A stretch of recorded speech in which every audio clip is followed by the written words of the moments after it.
अस्सलाम वालेकुम स्टूडेंट्स, उम्मीद करता हूँ कि आप सब खैरियत से होंगे। Sir Saqib here. स्टूडेंट्स, आज के इस टॉपिक में हम इंशाल्लाह लेसन नंबर जो 10 आ माइल्ड अटैक ऑफ लोकस्ट, इसको सिनोनिम्स करेंगे। ठीक है। आ माइल्ड अटैक ऑफ लोकस्ट यानी कि ख़तरनाक टिड्डियों का हमला। इसके जो सिनोनिम्स हैं, जो इम्पोर्टेंट सिनोनिम्स हैं, वो इंशाल्लाह हम थॉरली रीड करेंगे और साथ साथ आपको समझाते जाएंगे और दुरुस्त ऑप्शन पर टिक करते जाएंगे। ठीक है, तो आइएगा जी, स्टार्ट करते हैं और पॉइंट नंबर 1 की तरफ बढ़ते हैं। पॉइंट नंबर 1 है जी,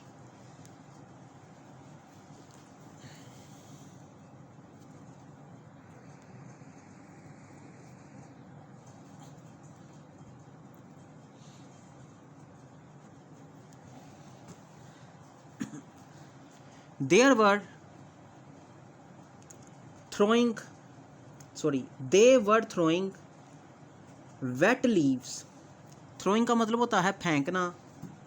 गांव वाले किसान जो विलेजर्स हैं वो फेंक रहे थे वेट लीव्स, गीले पत्ते, ऑन द फायर नाउ, आग पर अब। क्यों जी फेंक रहे थे? To make it acrid and black, ताकि वो चिंगारियाँ और जो स्याह धुआं है उसको पैदा कर सके। ठीक है, यानी कि स्टेटमेंट में उसने ये पूछा है, जो सीनियर ने पूछ रहा है, कहता है थ्रो का मतलब है फेंकना। तो वो जो गांव वाले जो किसान थे वो गीले पत्ते फेंक रहे थे आग पर ताकि ज़्यादा चिंगारी और धुआं मचा सकें। ओके, तो जी ए ऑप्शन है थ्रो, फेंकना। इसकी जी दुरुस्त ऑप्शन है फर्स्ट हर्लिंग। बी है मेकिंग, जिसका मतलब है बनाना। हर्टलिंग या फ्लाइंग। तो स्टूडेंट, दुरुस्त ऑप्शन है ए हर्टलिंग। हर्लिंग का भी मतलब होता है फेंकना। ठीक है जी, और थ्रो का मतलब भी है फेंकना। Okay,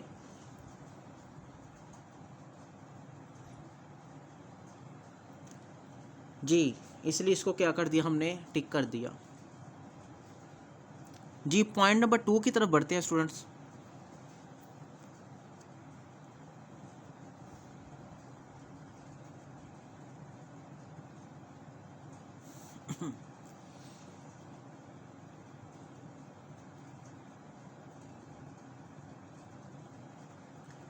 the form was ringing, खेत गूंज रहा था। द फॉर्म वॉज रिंगिंग, खेत गूंज रहा था। विद द क्लामर, क्लैमर का मतलब होता है स्टूडेंट्स, क्लैमर का घड़ियाल, जो घंटा, जो घड़ियाल उन्होंने लटकाया हुआ था दरख्त की शाख के साथ।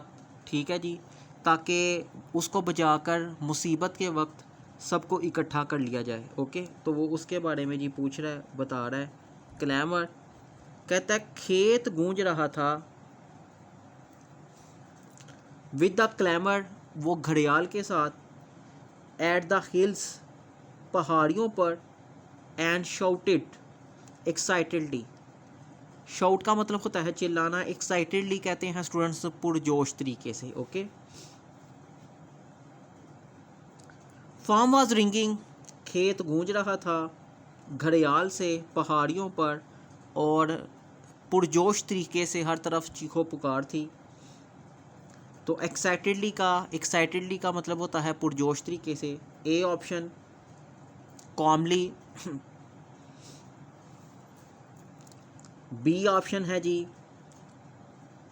एगिटेटली, स्मूथली सी ऑप्शन, और जी डी ऑप्शन है सडनली।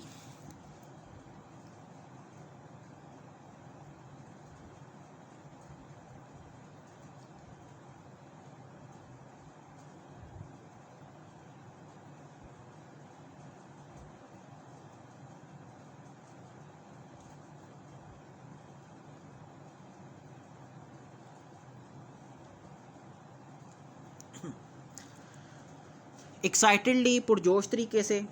ओके, तो इसका जी राइट ऑप्शन बनता है जी बी।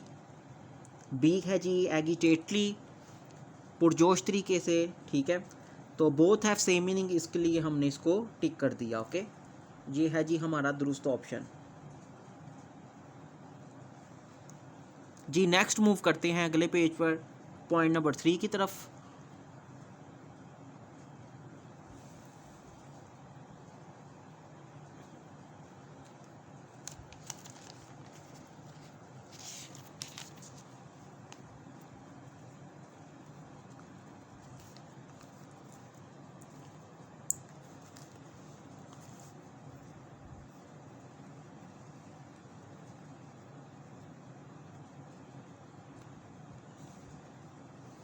जी पॉइंट नंबर 3 है स्टूडेंट्स,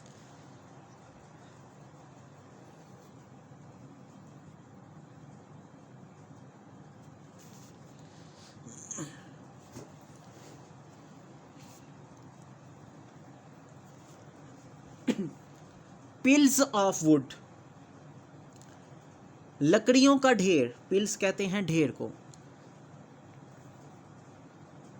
पिल्स ऑफ वुड, लकड़ियों का ढेर, एंड ग्रास, और घास का ढेर, हैड बीन प्रिपेयर्ड देयर, वहाँ पर तैयार पड़ा हुआ था। ठीक है जी, पिल्स कहते हैं ढेर को, हीप्स इसका भी मतलब ढेर है जी, ट्रीज, स्टिक्स, स्टिक्स का यहाँ मतलब है जी लकड़ियाँ, और जी डम्प्स है जी शाख के तने। तो जी पिल्स कहते हैं ढेर को, और इसका दुरुस्त ऑप्शन है जी ए का भी मतलब होता है जी ढेर, हीप्स। ठीक है जी, हीप्स का भी मतलब है ढेर और पिल्स का भी मतलब है ढेर। Okay,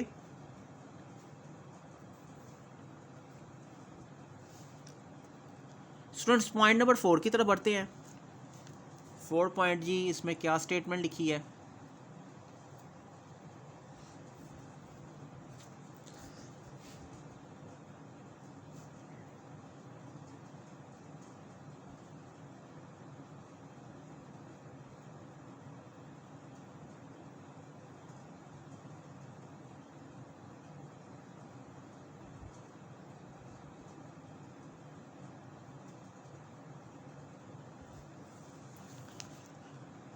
point number 4, everywhere 50 miles over the countryside, हर जगह 50 मील देहात की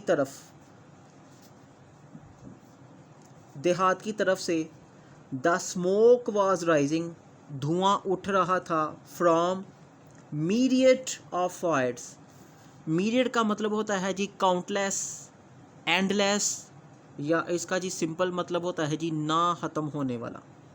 ठीक है जी, fights of myriad of fights. ठीक है जी, जो ना ख़त्म होने वाले जनाब जो थे, जो शोले थे, जो ना ख़त्म होने वाली जी चिंगारियाँ थी। ठीक है जी, उससे जी धुआं उठ रहा था।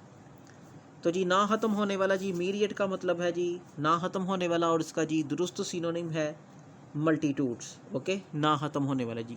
ठीक है जी, काफ़ी तादाद में। पॉइंट नंबर 5 स्टूडेंट, उसकी तरफ बढ़ते हैं।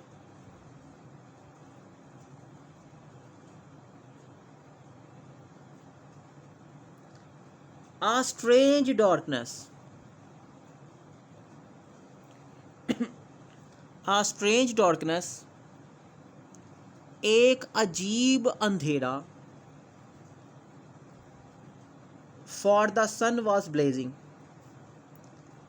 के सूरज दहक रहा था, शोलेदार हो रहा था, जल रहा था। ब्लेजिंग कहते हैं शोलेदार, जलना, दहकना। इसका जी दुरुस्त सिनोनिम देखते हैं जी कौन सा है? Setting, burning, A setting, B burning, C rising, D hiding. Okay,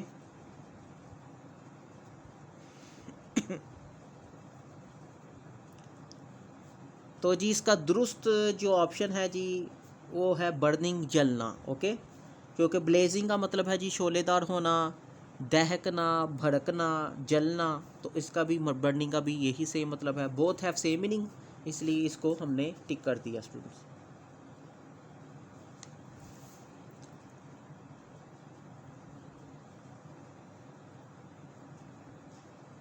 point number 6,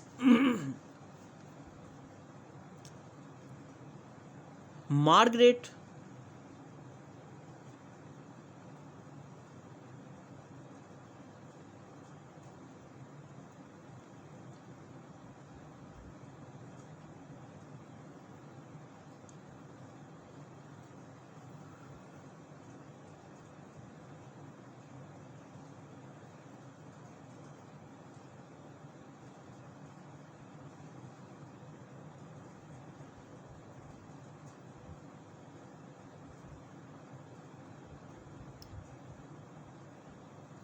Margaret could see the smoke. Margaret देख सकती थी धुएं को, आग के धुएं को।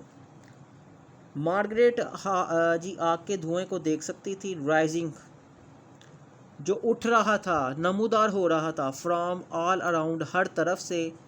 द फार्मलैंड्स खेतों, कहता खेतों के हर तरफ से, खेतों के हर तरफ से, खेतों के हर तरफ से जो आग का धुआं है वो उठ रहा था, नमूदार हो रहा था। मार्गरेट देख सकती थी। ठीक है जी, राइजिंग कहते हैं उठना या नमूदार होना। इसके जी दुरुस्त ऑप्शन की तरफ बढ़ते हैं। क्या है? ए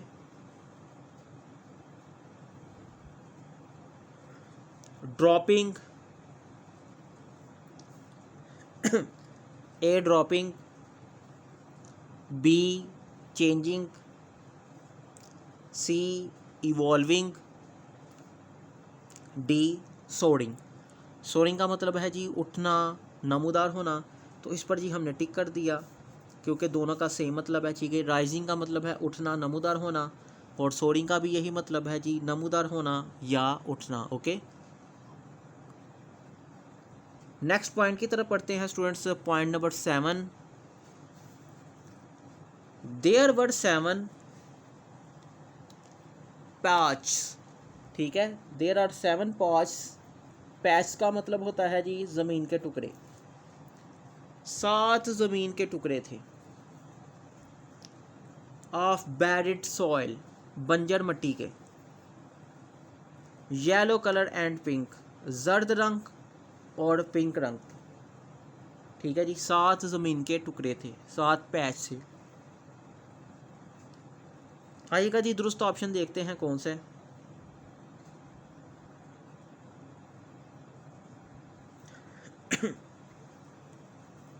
ए स्पॉट। ठीक है, स्पॉट का मतलब होता है निशान, धब्बा या एग्जैक्ट जगह। बी पीस ऑफ लैंड, ज़मीन के टुकड़े। ठीक है जी, सी का मतलब होता है क्लिफ, चोटियों को कहते हैं रॉक्स, पहाड़ियाँ। तो जी इसका जो दुरुस्त ऑप्शन है वो है बी पीसीस ऑफ लैंड, यानी कि ज़मीन के टुकड़े। बी ज़मीन के टुकड़े, पार्ट्स।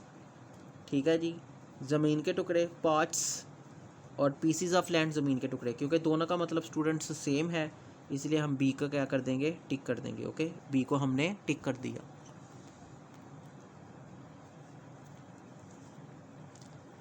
नेक्स्ट पॉइंट की तरफ बढ़ते हैं स्टूडेंट्स। पॉइंट नंबर 8 की तरफ।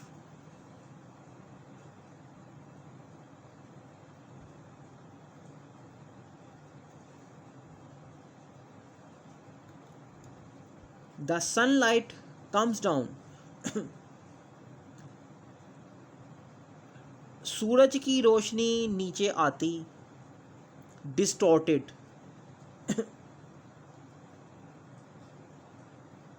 बिगड़ के, बिखर के, सीधी ना होना, इसे कहते हैं डिस्टॉर्टेड। ठीक है जी, बिखर के। सूरज की रोशनी नीचे आती है बिखर कर, आ थिक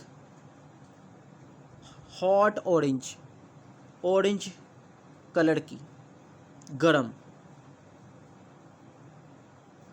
डिस्टॉर्टेड कहते हैं यानी कि बिखर कर, बिगाड़ा हुआ, इस किस्म का। ठीक है जी, बिखर कर।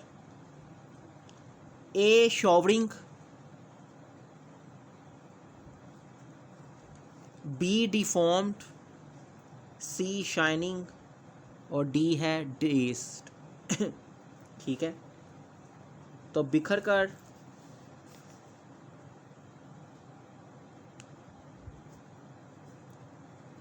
या बिगड़ कर कह रहे हैं जी, काफ़ी इसके मतलब हैं।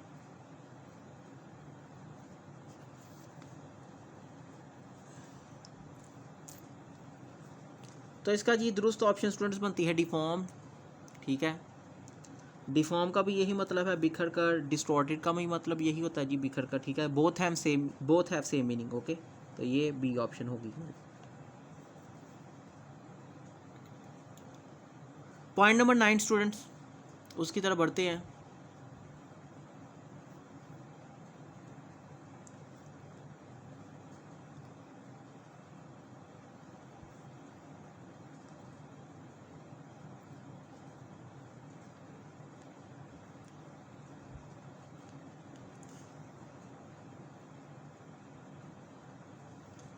द मेन स्वॉर्म शो, जो सही जत्था था कीड़ों का। स्वॉर्म का मतलब होता है ग्रुप्स ऑफ ग्रुप। ओके, यानी कि जो सही जत्था था इन कीड़ों का, वो नुमाया हुआ दिखा इन डेंस ब्लैक क्लाउड, गाढ़े स्याह बादल की शक्ल में। ठीक है, यानी कि ये जो जत्था था, ये जो कीड़ों का ग्रुप बन के आया था, उसको गाढ़ा जो स्याह उस शक्ल में देखा जा सकता था। ठीक है जी, डेंस कहते हैं गाढ़ा। तो इसका जी राइट ऑप्शन देखते हैं स्टूडेंट्स क्या है।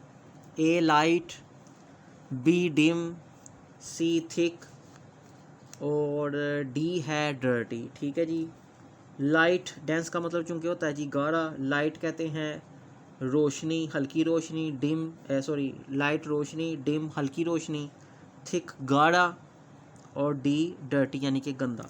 तो इसका जी दुरुस्त ऑप्शन स्टूडेंट्स बनता है थिक, गाढ़ा, क्योंकि इसका भी मतलब यही है और इसका भी मतलब यही है, बोथ हैव सेम मीनिंग। जी नेक्स्ट पॉइंट नंबर 10 की तरफ स्टूडेंट्स बढ़ते हैं।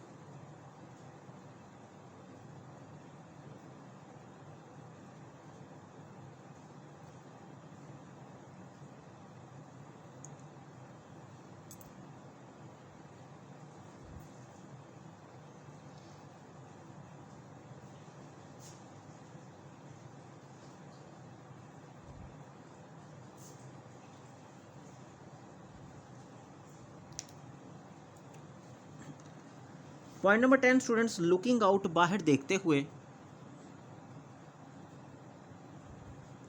लुकिंग आउट, बाहर देखते हुए। ऑल द ट्रीज, तमाम जो दरख्त थे, अजीब नज़र आते थे, स्टिल साकन नज़र आते थे। क्लॉटेड विद इंसेक्ट्स, कीड़ों से भरे हुए थे। कहता बाहर झांकते हुए, बाहर देखते हुए, looking out, all the trees,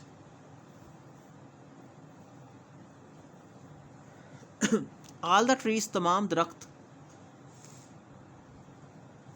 were Kwid, अजीब,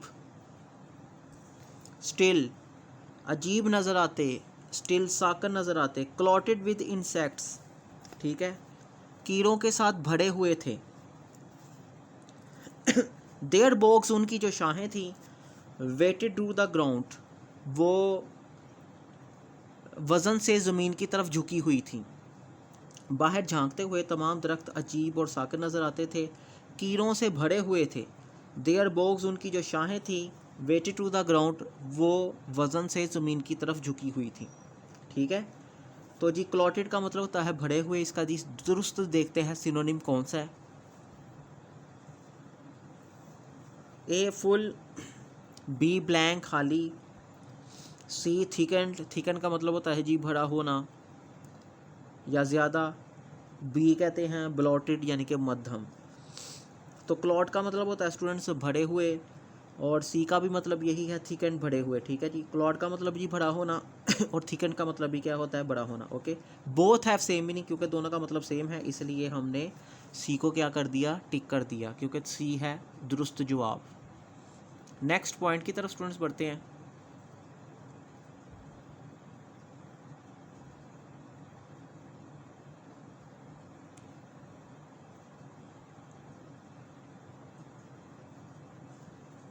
point number 11,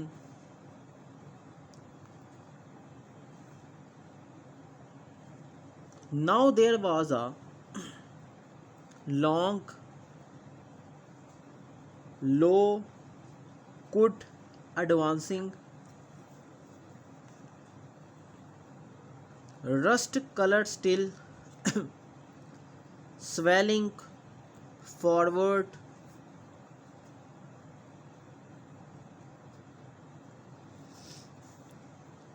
and out as she looked.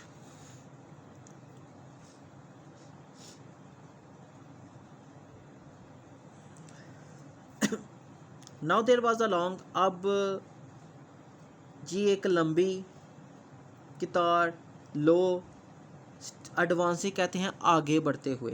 ठीक है स्टूडेंट्स, आगे बढ़ते हुए,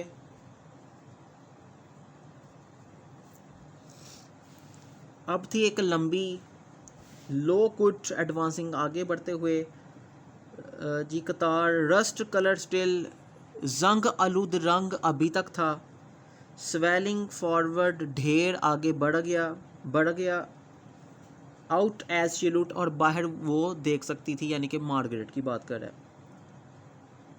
तो एडवांस का मतलब होता है स्टूडेंट्स आगे बढ़ना, ए ऑप्शन है जी। मूविंग फॉरवर्ड इसका भी मतलब होता है आगे बढ़ना। ठीक है, एडवांस आगे बढ़ना, मूविंग फॉरवर्ड इसका भी मतलब है आगे बढ़ना। ठीक है, तो इस पर हमने टिक कर दिया क्योंकि दोनों का मतलब सेम है। ओके, पॉइंट नंबर 12 की तरफ बढ़ते हैं स्टूडेंट्स।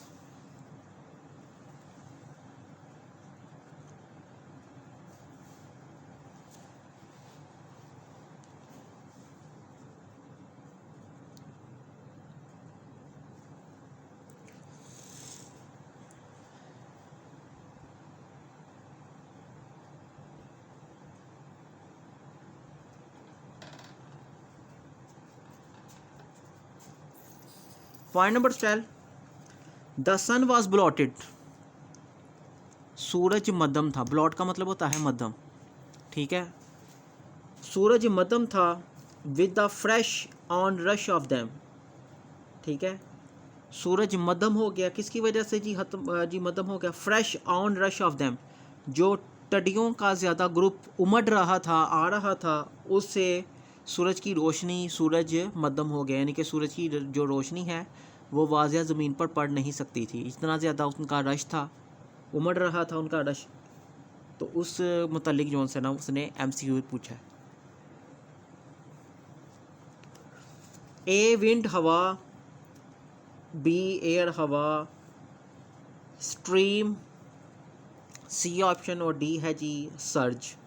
तो ऑनरश उमड़ना, उभरना, ठीक है जी, ज़्यादा तादाद में आना, तो सर्ज का भी यही मतलब है, इसलिए हमने सर्ज को, डी ऑप्शन को क्या कर दिया स्टूडेंट्स, टिक कर दिया, एक्यूरेट कर दिया। Okay,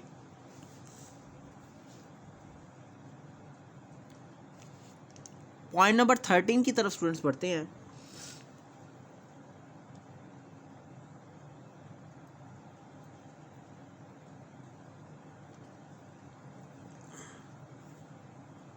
point number 13, through the hell. Students, hello का मतलब होता है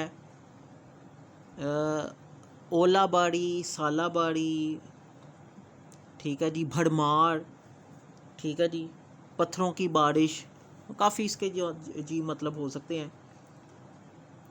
कहता through the hell of insects, कीड़े मकोड़ों की सालाबारी के ज़रिए। ठीक है जी,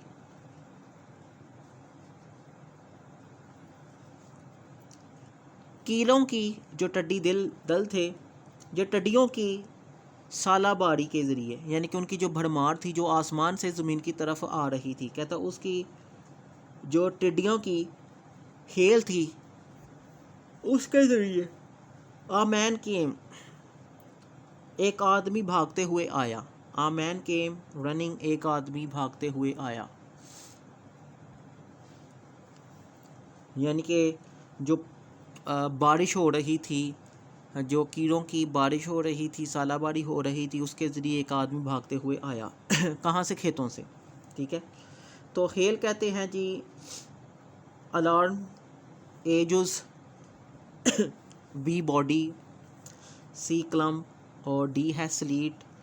तो चूँकि है स्लीट का भी मतलब यही होता है जी बरसात का होना जी, किसी चीज़ का बरसना आसमान से ज़मीन की तरफ। तो जी ये कीड़ों की जो बारिश थी उसे कहते हैं जी स्लीट। ओके, इसका भी मतलब यही है, इसका भी मतलब यही, इसलिए इसको हमने टिक कर दिया। ओके, पॉइंट नंबर 14 की तरफ स्टूडेंट्स पढ़ते हैं।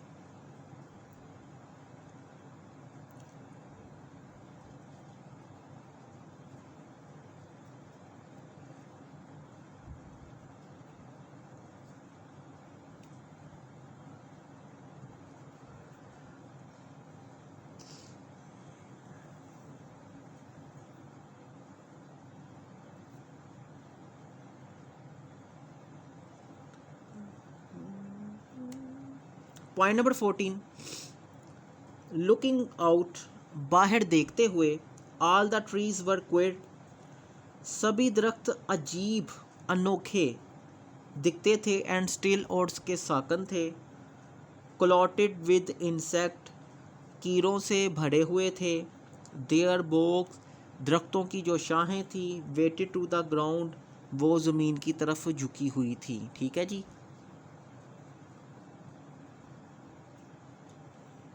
जी मैं एक दफ़ा फिर स्टेटमेंट को पढ़ देता हूँ ताकि स्टूडेंट्स आपको सही समझ आ जाए।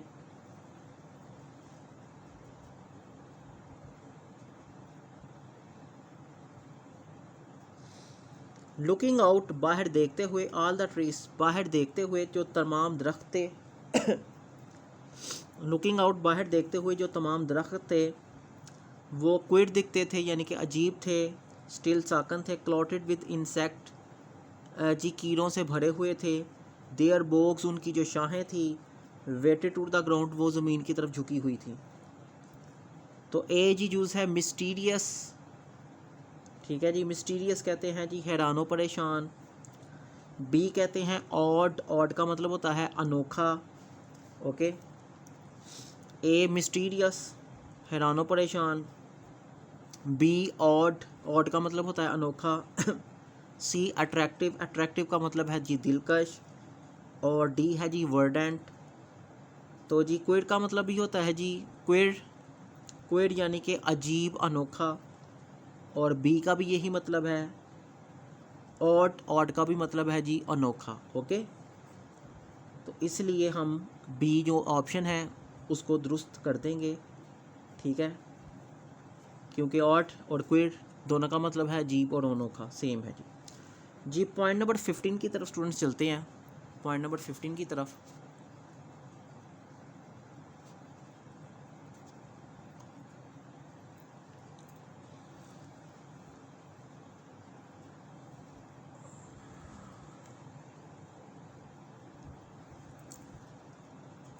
इज़ इट वेरी बैड, क्या ये बहुत बुरा है? आस्क मार्गरेट फेयरफुली, मार्गरेट ने डरते हुए पूछा।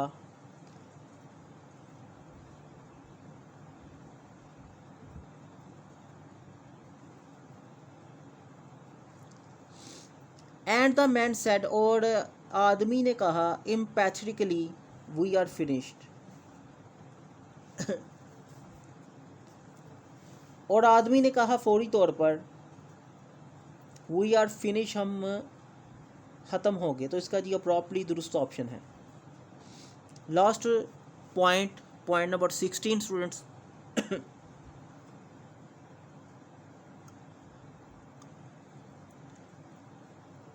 Locust were going to be like bad weather, टिड्डियाँ बुरे मौसम की तरह होती जा रही थीं। From now on always imminent, यानी कि जिनकी हमेशा तवक्को ना की जा सकती हो। एमिनेंट का मतलब होता है स्टूडेंट्स गैर तवक्को, यानी कि जो चीज़ की एक्सपेक्टेशन ना की जा रही हो, तवक्को ना की जा रही हो। ठीक है, कहता है टिड्डियाँ बूढ़े मौसम की तरह होती जा रही थी और हमेशा से क्या जी, गैर तवक्को, जिनकी जनाब तवक्को ना की जा रही हो। A option impending, be present हाजिर, एब्सेंट गैर हाजिर, डेयरिंग जुरतमंद आना, दिलेर आना। तो स्टूडेंट्स जो इसकी राइट ऑप्शन है वो है जी इम्पेंडिंग, यानी कि गैर तवक्को। ओके, तो ये थे जी लेसन नंबर 10 के MCQs। उम्मीद करता हूँ स्टूडेंट्स आपको अच्छी और बेहतर समझ आई, मैंने थॉरोली इसको रीड कर दिया। इंशाल्लाह नेक्स्ट टॉपिक में हम नेक्स्ट जो है वो लेसन की तरफ बढ़ेंगे। तो अपना ख्याल रखिएगा, इजाज़त दीजिएगा, तब तक के लिए जी अल्लाह हाफिज़। वीडियो पसंद आई तो लाइक करें, अपनी राय कमेंट करें। ऐसे ही मजीद वीडियोस के लिए हमारा चैनल सब्सक्राइब करें और बेल का आइकन दबाएं ताकि आपको हर वीडियो का नोटिफिकेशन मिलता रहे।